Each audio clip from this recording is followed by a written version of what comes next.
Okay, thank you. Bringing folks back together. We are at the portion of the meeting where Rick loses his script, but I believe it's we just go straight into action items. And That's correct. the first action item number 1, approval of 2018-19 district SMART goals. This came before Executive Committee on May 17th, was moved forward for consideration. Approval of this item would approve 4 SMART goals for the district in the 2018-19 school year: multi-tiered systems of supports, MTSS, eliminating opportunity gaps, EOG, Seattle Ready, and engagement collaboration. Can I have the motion, please? I move that the Seattle School Board approve the 2018-19 District SMART Goals and accompanying rubrics as attached to the Board Action Report. I second the motion.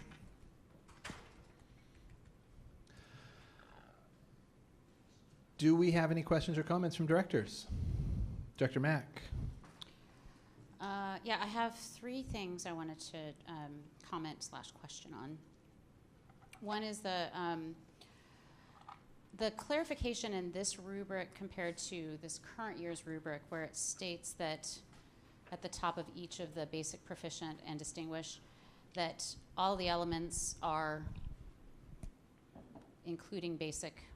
If proficient, terribly confusing, but basic is the baseline. So in one example, that's 90 schools. And then to be proficient, it would include 56 schools on top of that. And then to be distinguished, it would include an additional 49 schools. And so I appreciate that clarification, that to step up to proficient or distinguished actually matches the numbers, because it was a little bit confusing in this year's as we were working through that for the superintendent evaluation.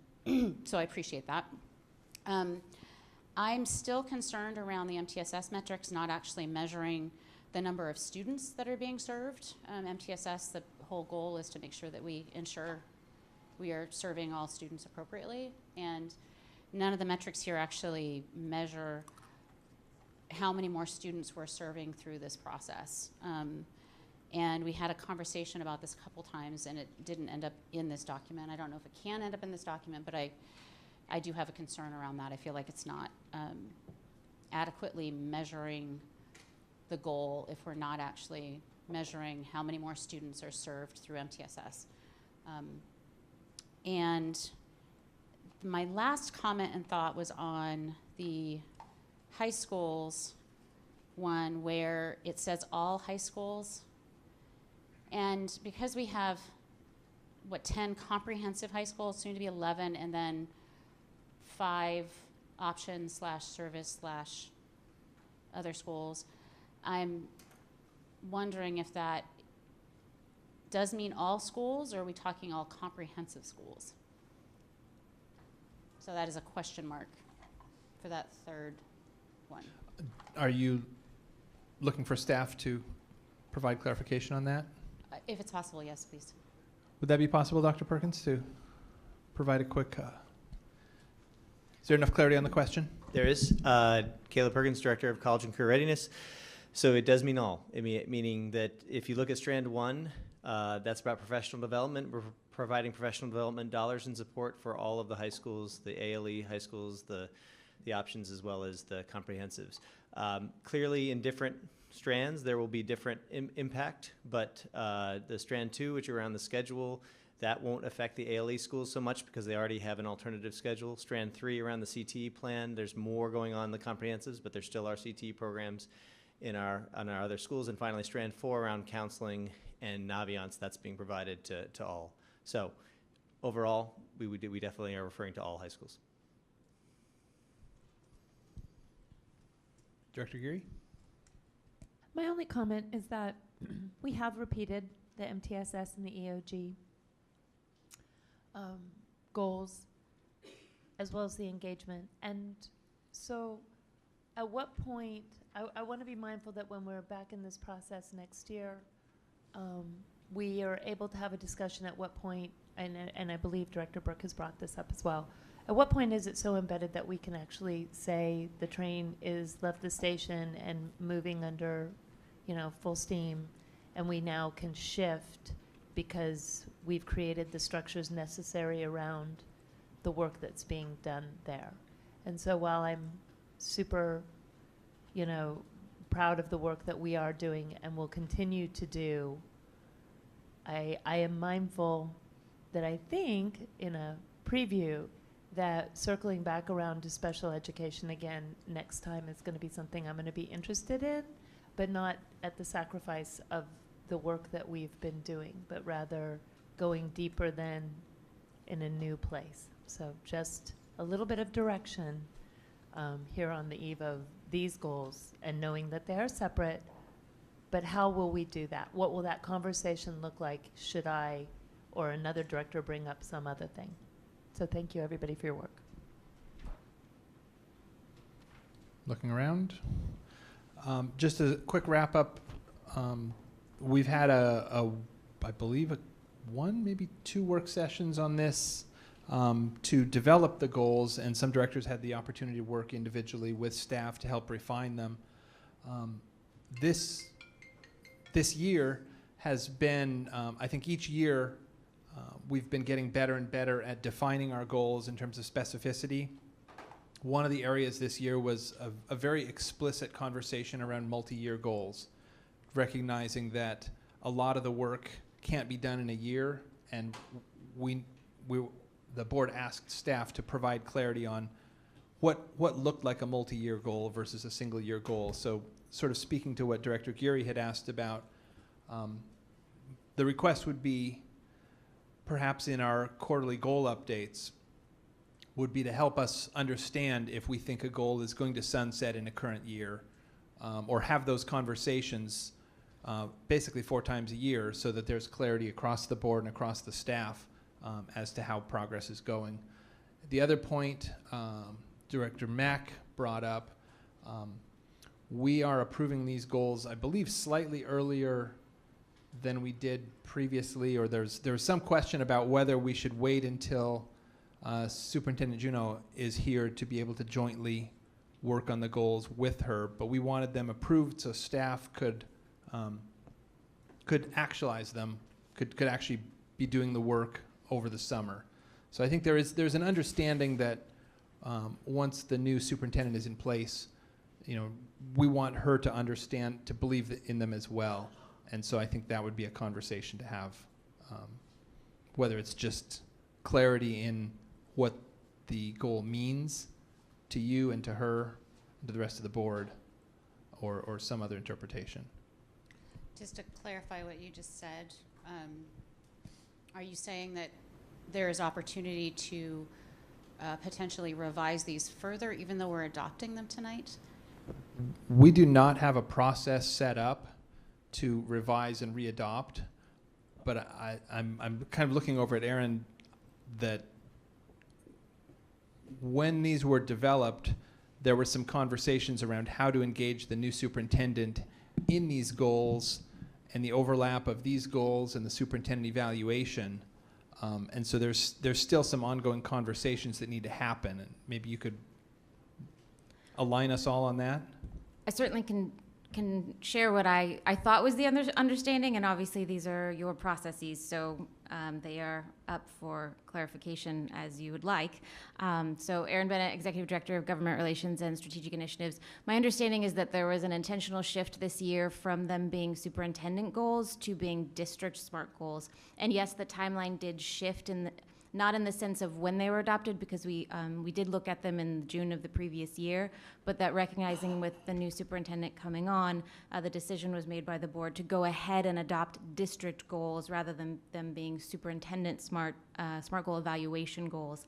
And then my understanding was rather than a review and sort of readoption process, was that there would be additional conversations with the new superintendent around what elements, if any, or other goals might live within her superintendent evaluation document, but that these would be the district goals so that staff could either keep going with the work or begin the work and launch it at the beginning of the new school year. Thank you. Does that clarify your question, that there's not a process in place now, but if the board decided there should be one, Can I add one more thing to that, though? please? So I would imagine that my colleagues would be a little concerned if there were going to be substantial amendments to the goals, given that they would be using the foundation of what is adopted today to actually launch the work, and that if there are actually quarterly updates on the goals, changing them midstream or even early in the stream would be difficult to meet at the end of the year. So just wanted to put that out there. For that clarification. Okay. Other questions, comments? Anybody else real quick? Director Mack, you want to wrap it up? Yeah, I just, it may seem late in the game to say this after the process that we've gone through, but given, in particular, a couple of my concerns around the metrics being used not necessarily matching what I think the goals are, and our new superintendent coming on, I think that it would be more appropriate to actually have her input and have that conversation prior. I think I'm alone on that, and I'm not going to make a motion, but I'm just letting you know that that's how I feel. Thank you. Ms. Scheck, roll call. Director Pinkham, Aye. Director Batu, Aye. Director Mack, No. Director Geary, Aye. Director DeWolf, Aye. Director Burke. Aye. This motion has passed with a vote of 5-1. Next item up, BEX 4, approval of budget increase and award construction contract P5096 to Hensel Phelps Construction for the Queen Anne Elementary School Classroom and Gymnasium Addition Project. This came before Ops.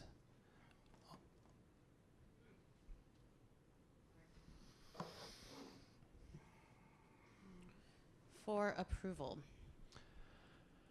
Approval of this item would approve a one-time fund transfer in the amount of $2,900,000 from the BEX 4 program contingency to the project budget and authorize the superintendent to enter into a construction contract in the amount of $13,283,000 for Queen Anne Elementary School Classroom and Gymnasium Addition Project. Motion, please. I move that the school board approve the transfer of $2,900,000 from the BEX 4 program contingency to the Queen Anne Elementary School Classroom and Gymnasium Project budget. In addition, I move that the school board authorize the superintendent to execute construction contract P5096 with Hensel Phelps Construction for the Queen Anne Elementary School Classroom and Gymnasium Addition Project in the amount of $13,283,000, including alternates 2, 4, and 5, plus Washington State sales tax, with any minor additions, deletions, and modifications deemed necessary by the superintendent, and to take any necessary action to implement the contract. I second the motion. Any questions or comments from directors? Director Mack? Yes, I'm not sure, Mr. Best, if you heard, and thank you for bringing the picture. That was one thing Yep. that we had asked so that we could visually see what these dollars are being spent on. Mhm. In public testimony, there was a statement made that the SSTAT had been given direct statements that they could only had funding for 8 classrooms, and that this thing was added on later. So I'm wanting to understand a little bit about, did the SSTAT actually contribute to the decision, or when was the decision made to add on these additional? This project was reviewed with the SSTAT team, Director Mack, and I'm going to be clear that the BEX 4 capital levy included the 8 classroom addition and a new gymnasium at Queen Anne Elementary School. The current gymnasium is in a double-wide portable at that school. In conversations with the SSTAT team and with the building principal, the administration area on this this is a site plan of Queen Anne Elementary School. The administration area is located in this classroom that I'm going to point at in just 1 second. This classroom here on the north end of the school. It has no visibility whatsoever to anything that's occurring on the site. It looks north towards Boston Street. That was a concern that was expressed by 3 different principals that have been at Queen Anne Elementary School, that they had a lack of supervision of what they call the tree house, the 1905 existing wood structure, and who was coming to Queen Anne Elementary School as accessing that site. No visibility whatsoever. There's also a new parking area that we are constructing as part of this project at the very south end of the site. I'm going to point to it here. And so as part of the classroom addition, what we are doing is we're adding 7 classrooms here and capturing the 8th classroom as the old administration area.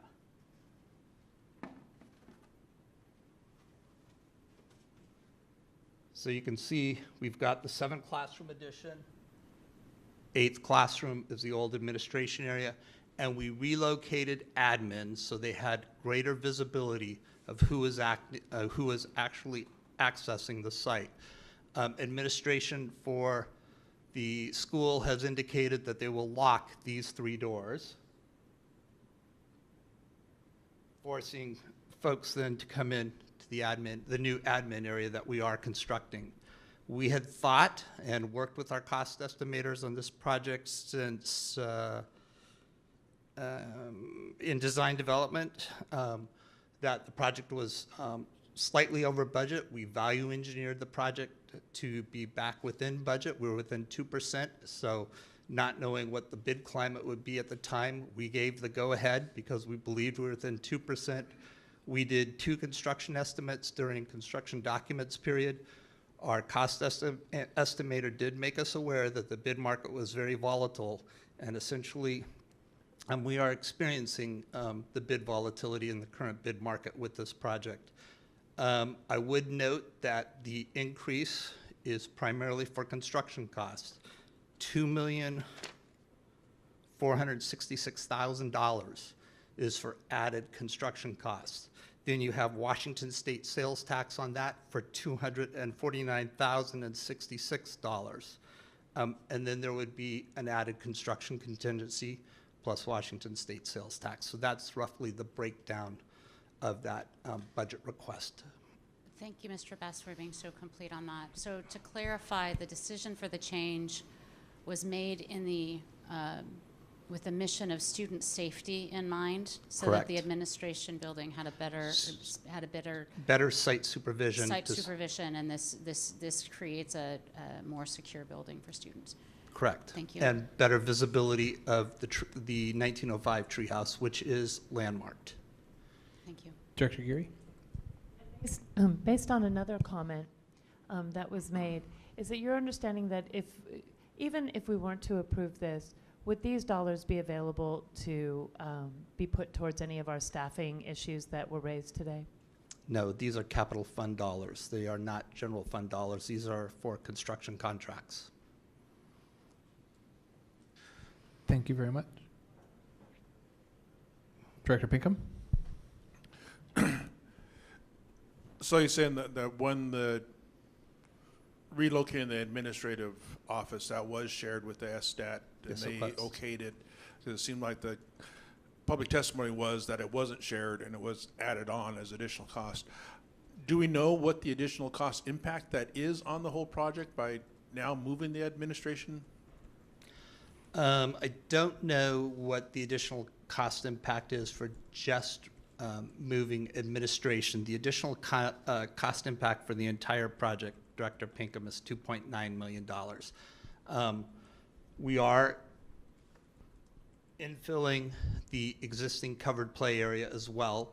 The portion that you see in blue is going to be a portion that will be added on to the existing commons.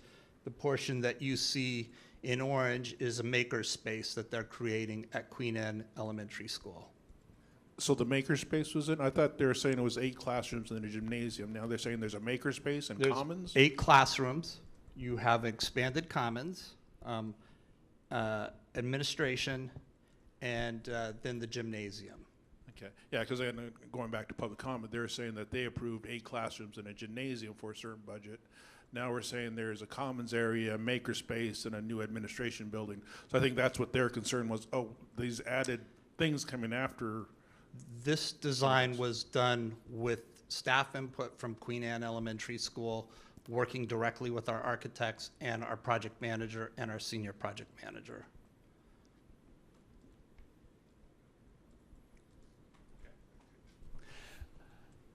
I think the concern that I'm hearing telegraphed is that we try to be very diligent about doing a broad-based school design advisory team process to get a lot of stakeholder views, and now we have something that's different. I'm hearing a lot of things about it that make it sound like it's a better thing, but it might have been done decoupled from the original SDAT process, or do I misunderstand? Nope, you'd misunderstand. This was what was worked and developed with the SDAT team. Okay, thank you. Director Mack? I'd also like to make the comment that when we're building onto old buildings like this, we're talking about our educational specs and what's appropriate in our current learning environment, providing for enough common space for lunch and recess and those sorts of things. And these decisions to make the common areas larger and the administration, et cetera, they're in service to providing appropriate spaces for all students in the building. And so I really appreciate the effort to bring them up to more current educational specifications. Thank you very much. Ms. Scheck, roll call. Director Patu, Aye. Director Mack, Aye. Director Geary, Aye. Director DeWolf, Aye. Director Pinkham, Aye. Director Burke. Aye. This motion has passed unanimously. Next item up, number 3, amendment number 1 to superintendent's employment agreement. This came before exec on June 14th and was moved forward with a recommendation for approval. Approval of this item would amend the superintendent's employment agreement with Denise Juneau dated April 25th, 2018 to correct 2 Scrivener's errors in the agreement. Note this item is for both introduction and action.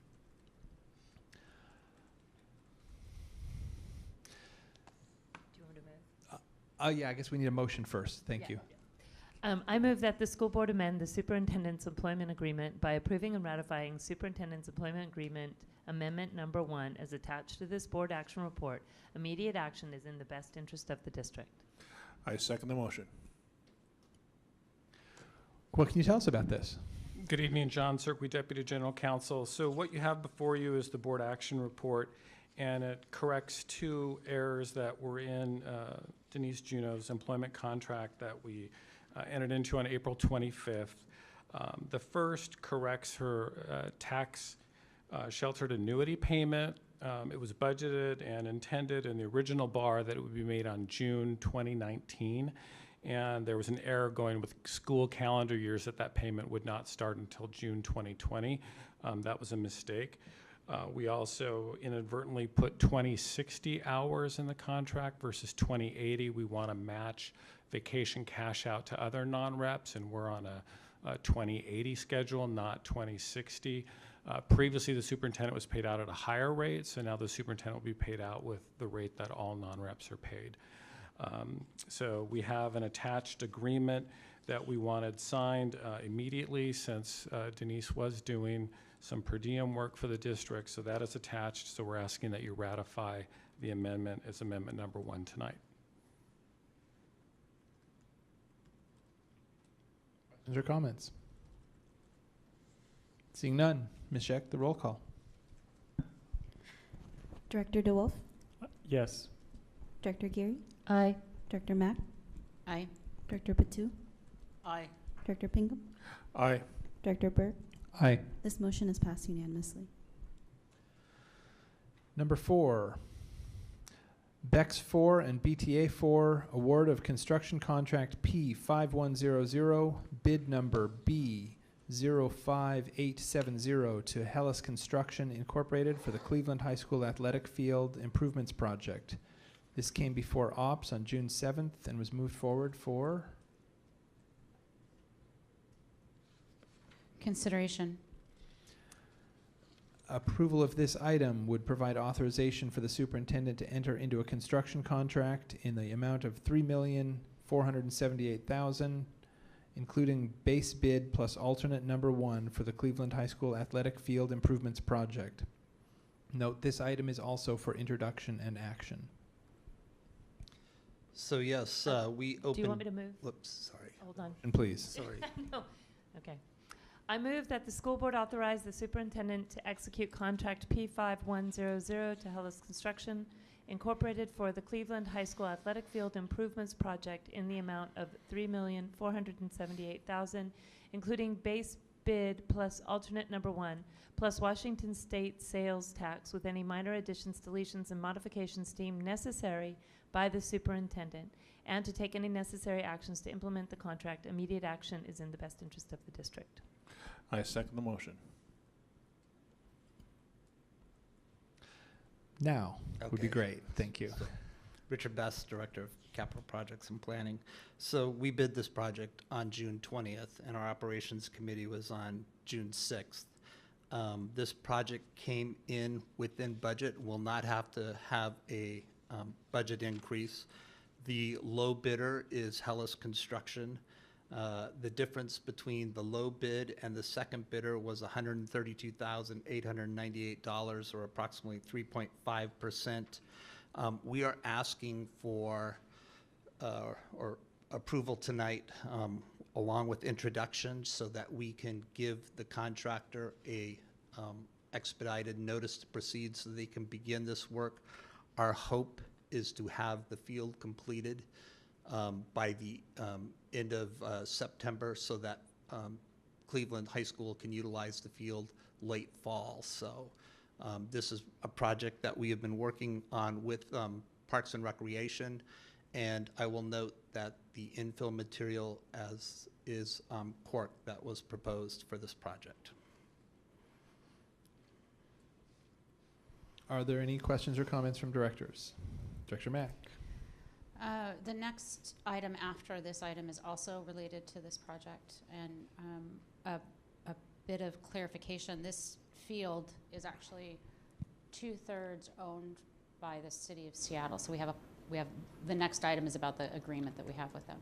Correct. This field is owned 2/3 by the city of Seattle, 1/3 by Seattle Public Schools. The field is located on the west side of Cleveland High School. It is the north third that Seattle Public Schools own, and the south 2/3 that City of Seattle, through their Parks and Recreation Department, owns. And they have been, as I stated earlier, involved in the design process to make sure that we're meeting their standards as well. And are they paying for 50% of the project? Is that correct? Correct. They are paying for 50% of the project, and that is outlined, the amount that they are willing to pay in the bar. They will pay 50% of the project up to $2,125,000. Should we exceed that, they will commit only another $100,000 to the project. They're hoping that we can implement this project for $4,250,000.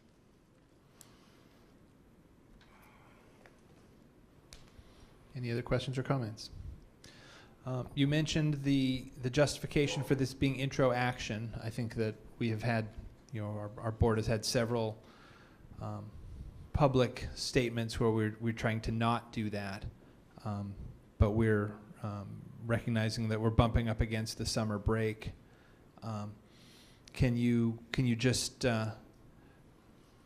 restate for the record, if we were to not approve at this meeting, but the subsequent approval, how much would it delay the start of this project? Well, we're hoping, we require your approval prior to having any conversations with the contractor, and we're hoping to initiate those conversations so that we can issue them a notice to proceed earlier than what is currently articulated in the contract document work, Director Burke, so that we can have the field ready to go by the end of September. This is a project that has had a fair amount of public scrutiny, so. I guess I just want to understand that should we follow our normal process of intro and then action at a subsequent meeting, would that be putting the project at a higher risk of not being completed in time for the fall and still having it be? It would. Thank you. Yep. Check the roll call. Director DeWolf, Yes. Director Mack, Yes. Director Pinkham, Aye. Director Patu, Aye. Director Geary, Aye. Director Burke. Aye. This motion has passed unanimously. We're off to a brisk clip now. Item number 5, BEX 4 BTA 4, approval of the Cleveland Field Interlocal Cooperative Agreement between the Seattle School District and the City of Seattle Department of Parks and Recreation. This came before OPS on June 7th and was moved forward for Consideration. approval of this item would approve the Cleveland Field Team Interlocal Cooperative Agreement between Seattle School District, SPS, and the City of Seattle City, acting through its Department of Parks and Recreation, SPR, to detail the funding, design, construction, operation, and maintenance of a synthetic turf field at Cleveland High School in the total amount of $4,450,000. Note this item is for introduction and action as well. The motion, please. I move that the school board authorize the superintendent to execute the Cleveland Field Interlocal Cooperative Agreement between SPS and the city as attached to this board's action report, with any minor additions, deletions, and modifications deemed necessary by the superintendent, and to take necessary action to implement the agreement. Immediate action is in the best interest of the district. I second the motion.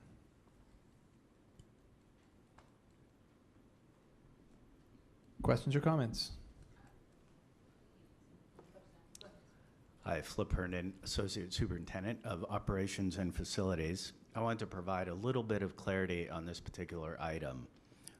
As was commented before from Director Mack, and established that Seattle Public Schools owns 1/3 of this field, Seattle Parks owns 2/3 of this field, and yet we're paying a equal portion, 50-50 portion of this project.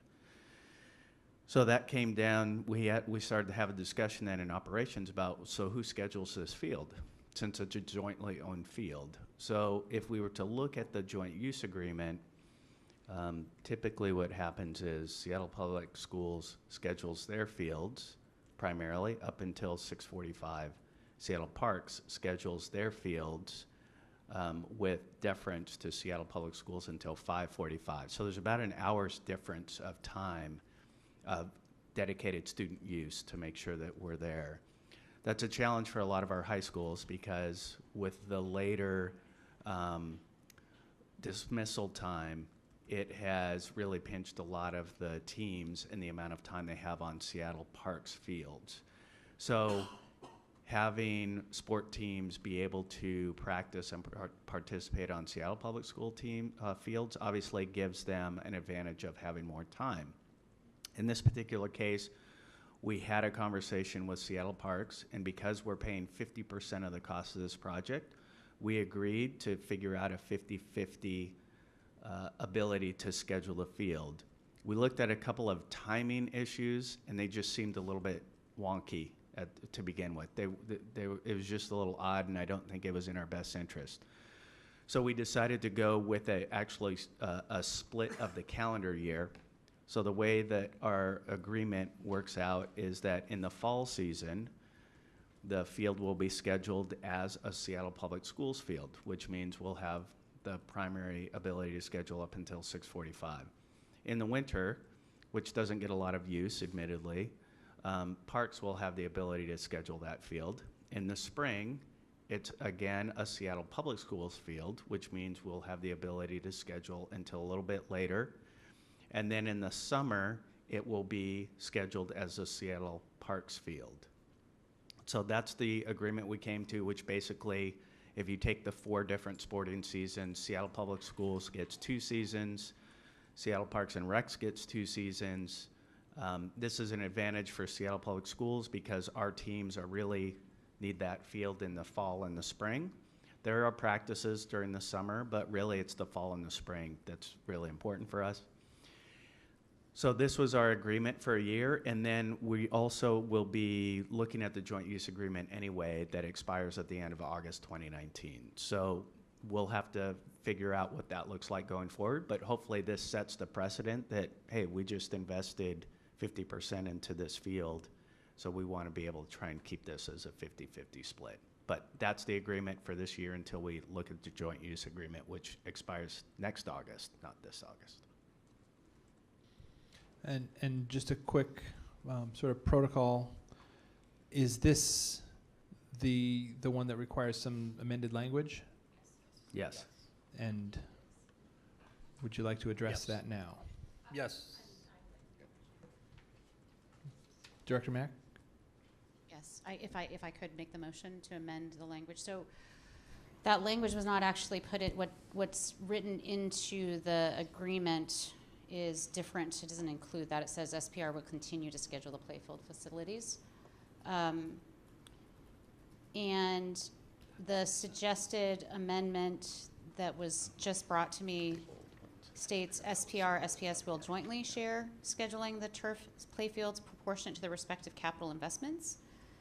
And I'm wondering, and I'd love to have Noel's perspective on this, I'm wondering if we should actually be more specific to the agreement that has been reached, that Seattle Public Schools will schedule the field in fall and spring, and SPR will schedule the fields in winter and summer, as the agreement has been stated. It is a 50-50 split, but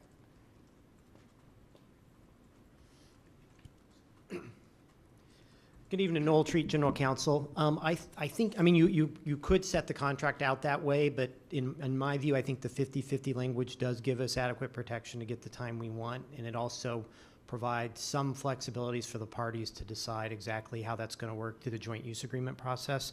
I guess the other thing is a timing problem, which is the language that I think was presented to you this evening has been negotiated with the city essentially.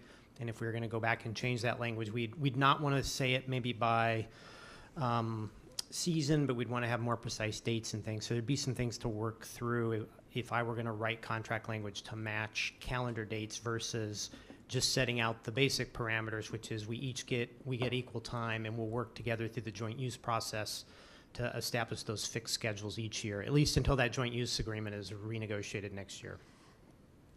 the language actually doesn't say 50-50, it says jointly. Joint, yeah, yes. So jointly doesn't mean necessarily 50-50. And it says Yeah, proportionate, well, it sort of does proportionate to the respective Right. capital investment. So your sense is that this language actually will safeguard the agreement that has taken place in terms of, Yes, I mean, it's still going to require the parties to keep working together as we do currently under the joint use agreement, but I think this is sufficient to protect us in terms of having proportionate share of the field time. Director Geary, did you have a question, or did you want to go to the, we're not actually under a motion yet? I have a question about this. Okay. So is there anything that prevents the city from making what it would argue to be further capital investment, thereby rearranging that percentage without our prior approval? I mean, fields are things you can sink a lot of money into for a lot of different reasons. And what in this contract would prevent them from doing that and then coming back and showing us that no. they have a greater proportion? Yeah, that's a good question, but the way I interpret this language is that this is referring to capital investments made only pursuant to this interlocal agreement, not, I wouldn't read that as being capital investments at large. Not clear. it isn't clear, and I think that's a good question. I'm glad we're having this conversation here at the dais publicly. The language says respective, to their respective capital investments, which is past tense, in my mind, but maybe not. So I agree with the interpretation, and I would hope that that's how this would be interpreted in the future if we were to adopt this language. If it's been negotiated with the city already, if the process by which we have to go back to renegotiate it will delay the adoption of this, I'm I'm inclined to offer a motion to adopt the language that was agreed to between the city and Seattle Public Schools. Could you For- put that into a formal motion? Yes. Tell me if I'm not doing it correctly, but Certainly. I move that the following sentence be added to paragraph 2.b.11. Actually, if you may, I've got some language that might be a little bit more precise. If I could bring Please. that up to you. Thank you.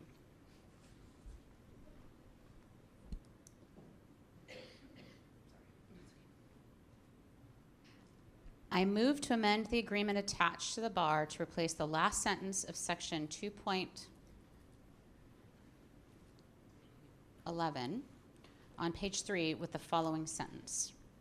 SPR/SPS will jointly share scheduling the turf playfield proportionate to their respective capital investments.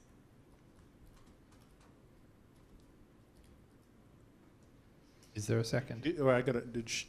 Respect to their past is what you said? My interpretation is that, as Noel stated, is that, Just to be clinical, we have a motion. yes. Is there a second? Well, I just want, she included the term past. I just want to make sure that that was in the motion. No, I didn't. She didn't? No, I I didn't. thought I heard past. No. Okay. I second the motion. Okay, we have a motion and a second. Is there any discussion on the amendment? The vote on the amendment? Director Pinkham, Aye. Director Patu, Aye. Director Mack, Aye. Director Erie, Director DeWolf, Aye. Director Burke. Aye. This amendment is passed unanimously. And then could we go to the vote on the motion as amended? Director Pinkham, Aye. Director Patu, Aye. Director Mack, Aye. Director Geary, Aye. Director DeWolf, Aye. Director Burke. Aye. This motion as amended has passed unanimously. Okay, last item on action items, and I'm going to ask people to be really excited when they vote on this one, please. Number 6, authorization for lawsuit settlement. This came before Executive Committee on June 14th. Approval of this item would authorize the superintendent to take all necessary actions to resolve the lawsuit brought by plaintiff, King County Superior Court Case number 17-2-19350-0 against the district, which would include payment of district settlement funds in the amount of $450,000 in exchange for a dismissal of the lawsuit and waiver and release of all claims. This item is for introduction and action. The motion, please.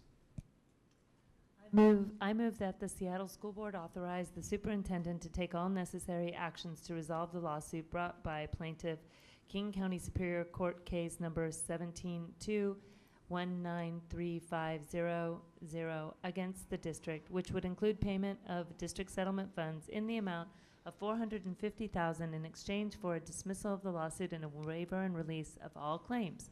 Immediate action is in the best interest of the district. I second the motion. What would you like to tell us about this? Good evening, John Cirqui, Deputy General Counsel. So as explained in reading the motion, we are asking authorization to settle a lawsuit. It's scheduled to go to trial middle of July. That's why we're asking for it to be acted on and approved tonight. We want to get the lawsuit resolved. This is an individual perpetrator who is a former teacher at Broadview Thompson. We've brought several prior settlement resolutions in the late 2000s, 2010, 11, I believe, to the board's approval for authorization. So this is another individual victim who's come forward, and this will be monetary compensation to her for the injuries allegedly sustained. I do want to be clear that the total settlement is $675,000. We pushed aggressively to get contribution from an insurance carrier for acts that may have happened at a camp. So they are contributing $225,000 for the settlement. and I'm happy to answer any questions. Are there any questions or comments from directors?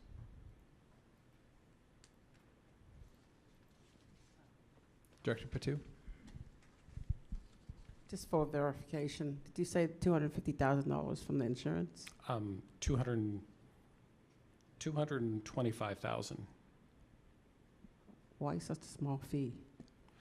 The insurance carrier disputes that they have coverage for sexual molestation, so they're willing to contribute some, but not all. And they're only responsible for events that happened at the camp, and there were events that happened on school property, so there would be no coverage for stuff that happened on the school property. Okay, thank you.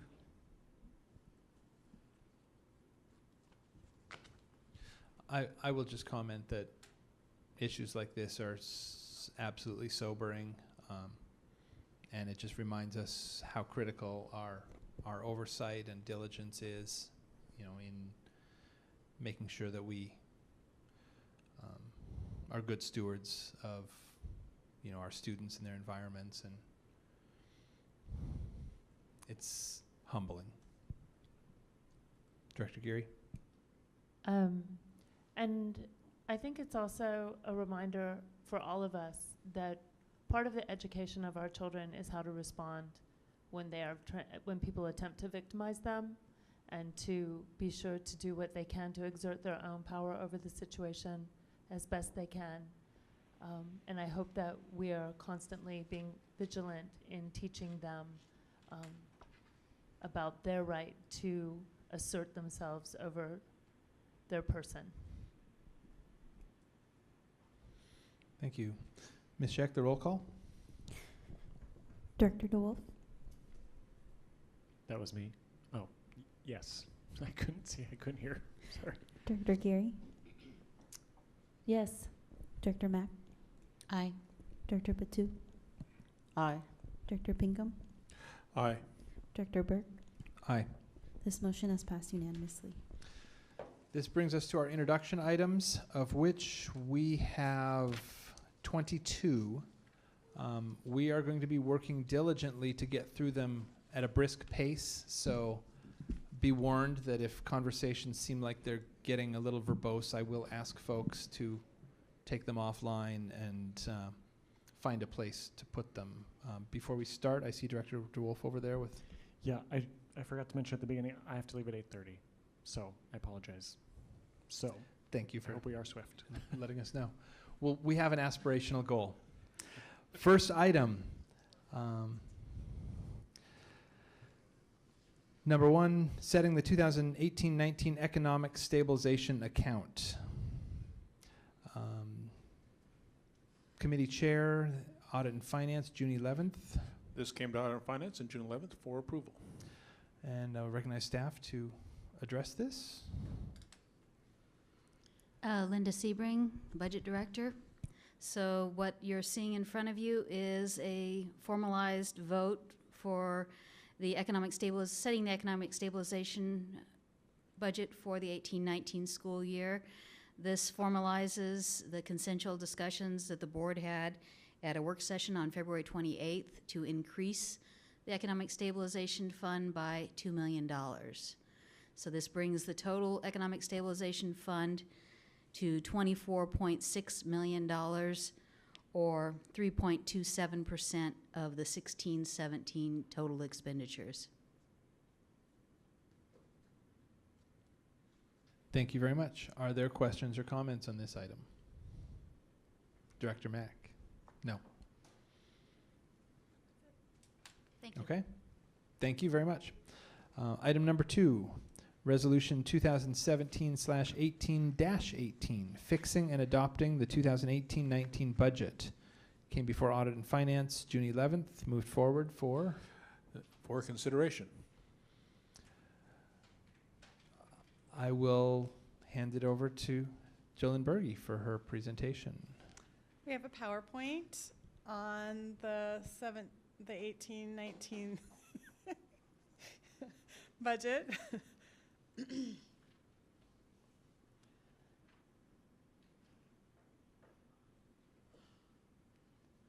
I'm just going to go get the clicker.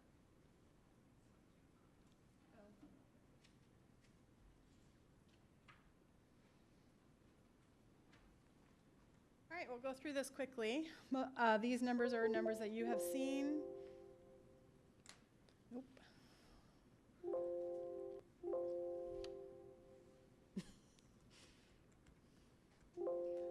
Can you just click?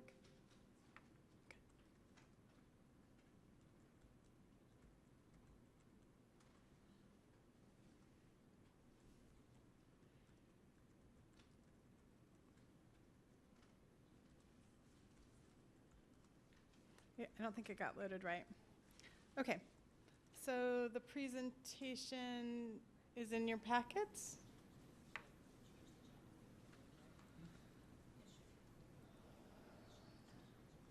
Or we will make copies and go to later in the agenda. Quick question. What were you asking, Director Mack? I was just going to make a quick request if we could go ahead and move it to later on the agenda Okay. when we can pull that presentation up to the screen so that the public can actually see the presentation. Process check. Do we need a formal motion to move this on the agenda, or can we be friendly about it? As an introduction item, I think you can be friendly about it and just move Okay. forward. Just let us know when this is ready. So we'll move on to item number 3, amend and rename policy number 2090, program evaluation and assessment, to district educational research and evaluation. This came before the Curriculum Instruction Committee on June 12th with a recommendation for approval. Michael Tolley. Yep. Michael Floor is Tolley, yours. Associate Superintendent for Teaching and Learning. As was just stated, this board action is to amend School Board Policy 2090, which is currently titled Program Evaluation and Assessment, with a recommendation for renaming it District Educational Research and Evaluation. The policy is also accompanied with a superintendent procedure. The amended policy reflects our approach to conducting research and evaluation that supports evidence-based decision-making about our educational programs, services, and initiatives. Specifically, the policy stipulates that we will provide the school board with an annual plan for research and evaluation projects conducted by district staff or contractor services. We will also provide an annual report to the school board of key findings from their studies. This board action also removes from the policy any reference to assessments that are currently in Board Policy 2090, due to the fact that we have a new Board Policy 2080 that was developed this past school year that covers all student assessments. The development of this amended policy was led by our Director of Research and Evaluations, Eric Anderson, and staff member Jessica Beaver. We, as you know, held meetings, sessions with each of the board members to gather your feedback and input into this policy, and we want to thank you for your time and your helpful suggestions. In response to that, we actually developed a superintendent procedure that accompanies this policy. It goes into more detail about the process and the timeline for developing the annual plan, as well as the criteria for prioritizing which research and evaluation projects we will move forward on. The Research and Evaluation Department, as you may see there, has also attached documents to the bar that is a summary of some of the best practices for evaluation that was collected from districts across the country. So at this time, we just thank you for your consideration of this board action. Are there any questions or comments from directors? Director Mack. My first question is whether or not the WASDA model policy was actually referenced in rewriting this policy. WASDA has a bunch of model policies that are kind of relevant and have been vetted through lots of, so I was wondering whether or not that was actually incorporated into this. And my second question was, what was the conversation at CNI? Because this is a really dramatic change of this policy. This is a pretty full rewrite. Specifically to the WASDA policy, I will have to take that back to the research and evaluation team to determine if my sense is that they did a pretty thorough review. If there was a WASDA policy to be considered, it was incorporated in here, but I will have to verify that. But as you can see, they did do a pretty extensive review of policies from districts across the country to inform the development of this one, as well as the superintendent procedure that accompanies it. But to your specific question, I'm going to have to gather that information and bring it back before action, or at least provide you that information before action. I'll do my best to speak to the committee conversation around it, because it came through committee several times, initially as a policy document, and then with the request that it be supplemented with a procedure because of exactly what you described. The level of rewrite. The policy itself is quite concise and compact, but there's a lot of content around the procedure and what it means and the definitions within it. I think that the conversation really centered around how are we systematizing our evaluation of what we're doing. And so I guess I'm going to ask all of my colleagues, as we're looking at our different lenses, our race and equity lens, our community engagement lens, whatever these different toolkits are, we think of this policy as our programmatic and evaluation lens. This is the methodology by which we should be looking at new things that we spin up, and we should be looking at things that are existing that we want to refine or modify. The Research and Evaluation Department has been really thoughtful in looking at different levels, for implementation, for student impact, and I think that we regularly tell ourselves we're good at saying yes, but not so good at saying no, and this is a tool that's supposed to help us be a lot more objective at saying yes to the right things and helping us scale back the things that need to scale back.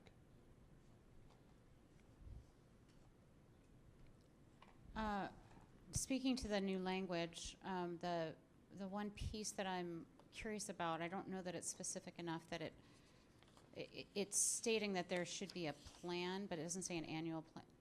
It actually is stricken out. So the time frame for what plan and when that plan is provided, and that the challenge around that is, how do we decide which things we're going to be studying and how? And so the language that does not specify when that plan is or what it contains seems to be a little bit of a gap in how this is rewritten. That's one thought right now. That information is more detailed in the procedure. It allows for that. The procedure allows for a little bit more flexibility around that, but it does specify that the plan we would begin the process of developing the annual plan in the spring and through the summer, with a final decision in terms of what would be prioritized in terms of the research in the fall, late fall. I'm not going to belabor this too much longer, so we can move on to other things, but I feel that it's actually important that it be specified in policy, not just in the procedure. From how we structure our policy documents and superintendent procedure, things like timelines and like if it's an annual plan or not, it does need to be clear. So that's my input now, and I'm wondering if that might be able to shift between now and action. And we can have those conversations offline. Yeah, maybe that would be a conversation you could take offline with the committee chair and folks associated with this policy. I'd be interested to have that at a deeper level. Thank you. Next item up.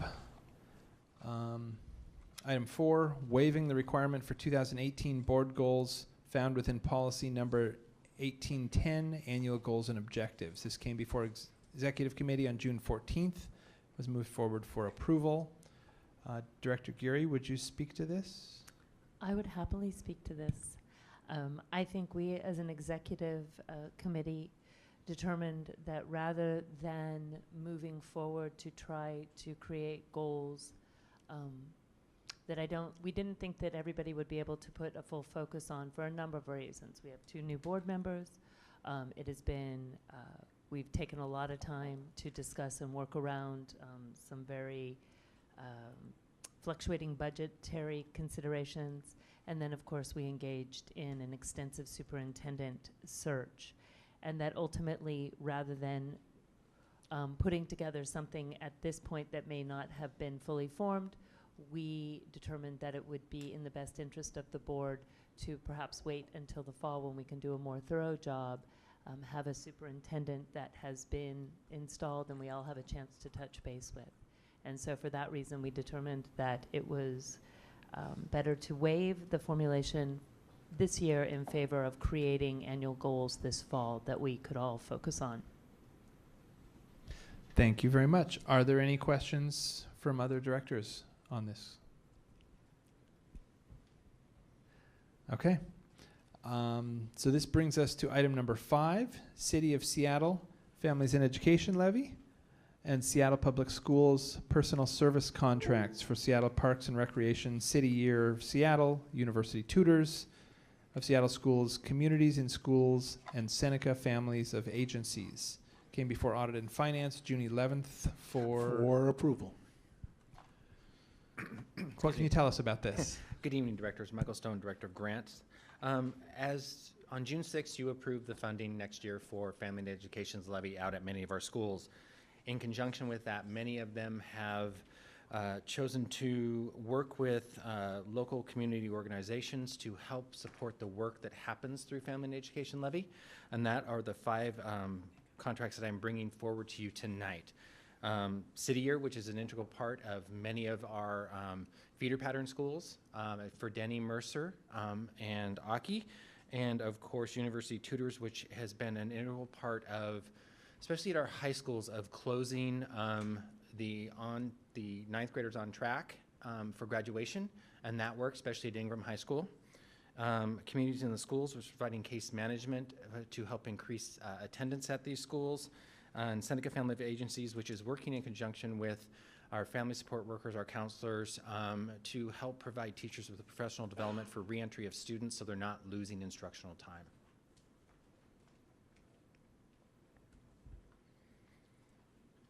Questions or comments from my colleagues? Dr. Mack, you want to start us off? I just want to add that there was a great discussion at ANF around these contracts and what they do and so forth, and that the addition of a summary at the end of each community partner and which schools they're in and so forth, and kind of having that summary all in one place was provided, so I appreciate that. You're welcome.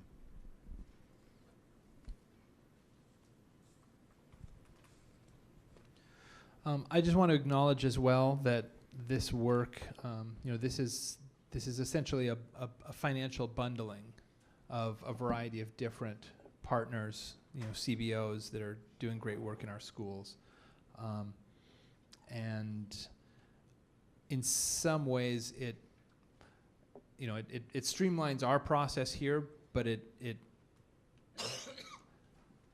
I don't want to say diminishes, but it sort of hides what each of them are doing as contributions and how each of them are aligning their work. So I appreciate bringing that up in these, how they're itemized out. And I guess I'd be interested if there's more ways that we can put that, sort of front load that. And okay. We talk about wanting our CBOs to be goals aligned. And if we were doing something like this and we had, 7 great ones and 1 not so great, how do we identify the 1 not so great as maybe we shouldn't be bundling that one with, because they need to work on alignment? Is that something that your team is doing, or that you'd be looking to the board to provide feedback on? It would be great feedback, thank you, to do in the future. Right now, we're only doing those that we know will go over $250,000. So there are other contracts with other providers that aren't breaking that threshold. So we're not bringing, I don't have that information for you. But they have a master contract also, and maybe at several buildings, but not breaking the threshold. Thank you. Any other? President Harris. Thank you, and my apologies for being late. I've been in a mediation all day in my other job, taking care of victims.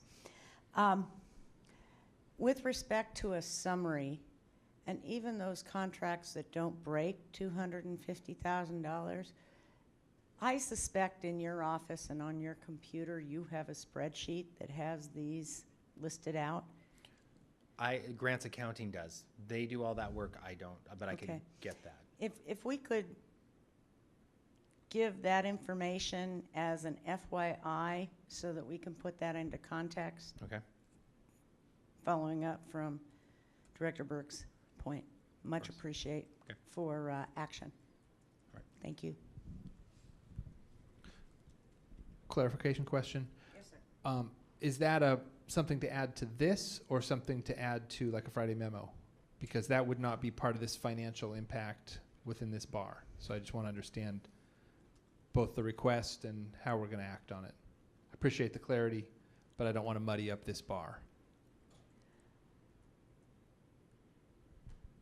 Friday memo would work for me. Okay. Thank you.